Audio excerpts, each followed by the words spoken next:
Terima kasih atas kesempatan diberikan kepada saya. Perkenalkan, nama saya Desi Panggidaya, NIM 18100-232. Pada video kali ini, saya akan membahas tentang pembuatan serta penjelasan mengenai ayat jurnal eliminasi, kertas kerja konsolidasi, laba bersih konsolidasi, dan kepemilikan minoritas. Sebelum kita masuk pada pembahasannya, mari kita simak ilustrasi soal berikut ini. Baik, pertama-tama kita akan membuat ayat jurnal eliminasi. Pada ayat jurnal eliminasi yang pertama yaitu K sebesar 27 juta di sisi debit pada investasi pada saham PT Anak sebesar 27 juta di sisi kredit, di mana 27 juta ini didapat dari pencatatan dividen dari PT Anak yaitu 30 juta dikalikan dengan 90%.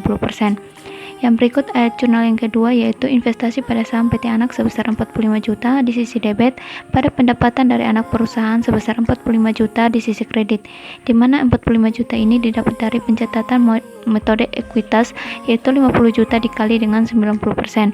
Kemudian pada tanggal 31 Desember 2011 akun investasi pada pembukuan PT Induk dicatat sebagai berikut.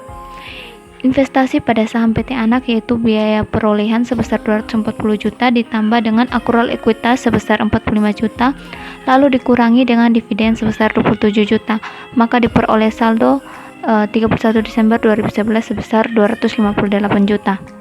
Yang berikut yaitu kertas kerja konsolidasi. Jurnal eliminasi yang ketiga yaitu pendapatan dari anak perusahaan sebesar 45 juta di sisi debit pada dividen diumumkan sebesar 27 juta dan investasi pada saham PT Anak sebesar 18 juta di sisi kredit, di mana 45 juta ini didapat dari mengeliminasi pendapatan dari PT Anak, sedangkan 18 juta didapat dari 45 juta dikurangi dengan 27 juta. Jurnal yang keempat yaitu pendapatan untuk kepemilikan minoritas sebesar 5 juta di sisi debit pada dividen diumumkan sebesar 3 juta dan kepemilikan minoritas sebesar 2 juta di sisi kredit, di mana 5 juta diperoleh dari mengalokasikan laba kepemilikan minoritas yaitu 50 juta dikalikan dengan 10%, sedangkan 2 juta didapat dari 30 juta dikalikan dengan 2% dan 3 juta didapat dari 5 juta dikurangi dengan 2 juta. Jurnal yang kelima yaitu saham biasa PT Anak sebesar 300 juta dan saldo laba 1 Januari sebesar 100 juta di sisi debit pada investasi pada saham PT Anak sebesar 240 juta dan kepemilikan minoritas sebesar 167 juta di sisi kredit. 300 juta dan 100 juta didapat dari saham biasa PT Anak sebesar 300 juta dan laba sebesar 100 juta, sedangkan 160 juta didapat dari mengeliminasi saldo investasi awal yaitu 300 ditambah dengan 100 juta dikurangi dengan 240 juta. Jurnal yang keenam yaitu keuntungan penjualan tanah sebesar 20 juta di sisi debit pada tanah sebesar 20 juta di sisi kredit, di mana 20 juta ini diperoleh dari mengeliminasi keuntungan belum direalisasi dari penjualan tanah arus ke bawah yaitu 40 juta dikurangi dengan 20 juta. Yang berikut yaitu pada tanggal 31 Desember 2011 kertas kerja konsolidasi periode penjualan antar perusahaan penjualan tanah arus ke bawah sebagai berikut. Yang pertama adalah penjualan. Untuk PT Induk sebesar 400 juta, PT Anak sebesar 200 juta, sehingga diperoleh konsolidasi sebesar 600 juta. Yang berikut yaitu keuntungan penjualan tanah untuk PT Induk sebesar 20 juta dan dieliminasi pada debit 20 juta, sehingga konsolidasinya 0. Yang berikut yaitu pendapatan dari anak perusahaan. Pada PT Induk sebesar 45 juta, PT Anak tidak ada, dieliminasi pada sisi debit sebesar 45 juta. Sehingga konsolidasinya juga 0. Maka kreditnya pada PT Induk sebesar 465 juta, PT Anak 200 juta, dan konsolidasinya 600 juta. Yang berikut harga pokok penjualan sebesar 170 juta pada PT Induk, PT Anak sebesar 115 juta, sehingga konsolidasinya sebesar 285 juta. Penyusutan dan amortisasi pada PT Induk sebesar 50 juta, PT Anak sebesar 20 juta, sehingga konsolidasinya 70 juta. Beban lain pada PT Induk sebesar 40 juta, PT Anak 15 juta, sehingga konsolidasinya 55 juta. Maka diperoleh debit sebesar 260 juta pada PT Induk dan PT Anak sebesar 150 juta, sedangkan konsolidasinya sebesar 410 juta. Sehingga 600 juta dikurangi dengan 410 juta diperoleh 190 juta pada kolom konsolidasi. Yang berikut pendapatan untuk kepemilikan minoritas dieliminasi pada sisi debit sebesar 2 juta, sehingga konsolidasinya juga 2 juta. Laba bersih dibawa ke depan pada PT Induk sebesar 205 juta, PT Anak 50 juta, dan dieliminasi pada sisi debit 67 juta, sehingga konsolidasinya sebesar 188 juta. Saldo laba 1 Januari pada PT Induk sebesar 300 juta, PT Anak sebesar 100 juta, dieliminasi pada sisi debit sebesar 100 juta, sehingga konsolidasinya sebesar 300 juta. Laba bersih dari atas pada PT Induk sebesar 205 juta, PT Anak sebesar 57 juta, dan dieliminasi pada sisi debit sebesar 67 juta, sehingga konsolidasi diperoleh sebesar 188 juta. Total dari saldo laba 1 Januari dan laba bersih dari atas pada PT Induk yaitu 505 juta, PT Anak 157 juta, dan konsolidasinya sebesar 488 juta.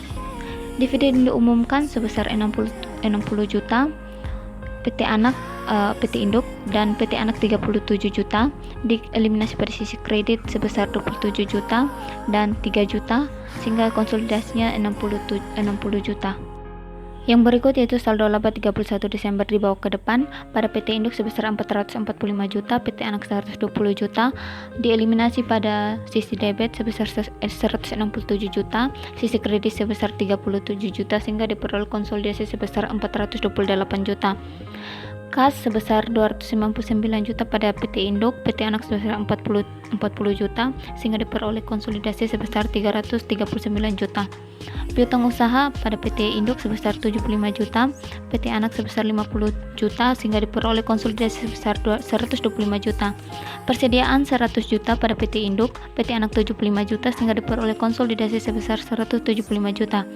Tanah pada PT Induk sebesar 175 juta, PT Anak 75 juta, dan dieliminasi pada sisi kredit sebesar 20 juta, sehingga diperoleh konsolidasi sebesar 230 juta. Bangunan dan peralatan pada PT Induk sebesar 800 juta, PT Anak 600 juta, sehingga diperoleh pada konsolidasi sebesar 1.400 juta. Investasi pada saham PT Anak pada PT Induk sebesar 246.400 juta, dan dieliminasi pada sisi debit sebesar 18 juta dan 240 juta, sehingga diperoleh konsolidasi sebesar 11.600. Yang berikut yaitu debit sebesar 1.695.400.000 rupiah pada PT Induk, PT Anak sebesar 805 juta, dan pada konsolidasinya sebesar 2.257.400.000. Akumulasi penyusutan pada PT Induk yaitu 250 juta dan PT Anak sebesar 220 juta, sehingga diperoleh konsolidasi sebesar 470 juta. Utang usaha pada PT Induk 100 juta, PT Anak 100 juta, sehingga diperoleh konsolidasi sebesar 200 juta. Utang obligasi pada PT Induk sebesar 400 juta, PT Anak sebesar 200 juta, sehingga diperoleh konsolidasi sebesar 600 juta. Sedangkan saham preferen untuk PT Induk, PT Anak kosong. Pada saham biasa PT Induk sebesar 500 juta, PT Anak sebesar 200 juta, dan dieliminasi pada sisi debit 300 juta, sehingga diperoleh konsolidasi sebesar 400 juta. Saldo laba dari atas pada PT Induk sebesar 445 juta, PT Anak 120 juta, dan dieliminasi pada sisi debit 167 juta, sisi kredit 30 juta, sehingga diperoleh 428 juta.